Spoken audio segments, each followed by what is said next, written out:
উত্তর বঙ্গোপসাগর ও আশেপাশের এলাকায় বায়ুচাপের তারতম্যে দেশজুড়ে তৈরি হয়েছে অস্থির আবহাওয়া পরিস্থিতি।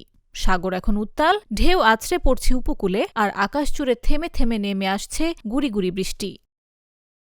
পটুয়াখালীর কুয়াকাটা উপকূলে মাঝারি থেকে বড় ঢেউ দেখা যাচ্ছে। শিয়া বাটার ও ভিটামিনে সমৃদ্ধ লিলি বিউটি সোপ, তারুণ্যময় উজ্জ্বল ত্বকের জন্য। খুলনা, বরিশাল ও পটুয়াখালীতে ঘণ্টায় সতর্কবার্তা জারি করা হয়েছে ৪৫ থেকে ৬০ কিলোমিটার বেগে ঝোড়ো হাওয়ার।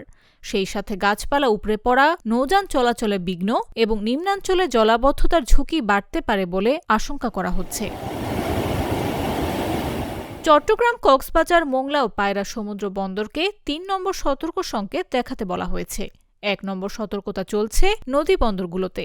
মাছ ধরা ট্রলারগুলোকে গভীর সমুদ্রে না যেতে কঠোর নির্দেশ দেওয়া হয়েছে।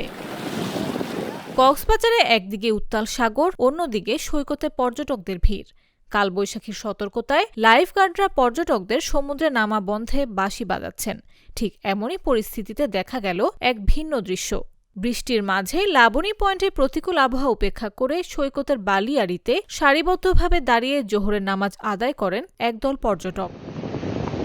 অন্যদিকে সিলেট, সুনামগঞ্জ, মৌলভীবাজার ও হবিগঞ্জে নদীর পানি দ্রুত বাড়ছে।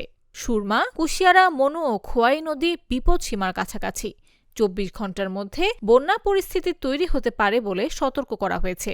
সিলেট পানি উন্নয়ন বোর্ড জানায়, নদীর পানি যেভাবে বাড়ছে তা নিয়ন্ত্রণের বাইরে গেলে হাওর অঞ্চলে আকস্মিক বন্যা দেখা দিতে পারে। একদিকে সাগরের গর্জন, অন্যদিকে হাওরের পানি বৃদ্ধি, দুই দিকে বাড়ছে প্রকৃতির চাপ। আবহাওয়াবিদদের মতে, এই অস্থিরতা যদি অব্যাহত থাকে তবে আগামী দিনগুলোতে উপকূল থেকে পাহাড় সবখানেই একসাথে দুর্যোগের ছায়া আরও ঘন হতে পারে। নিউজ ডেস্ক, জাগো নিউজ।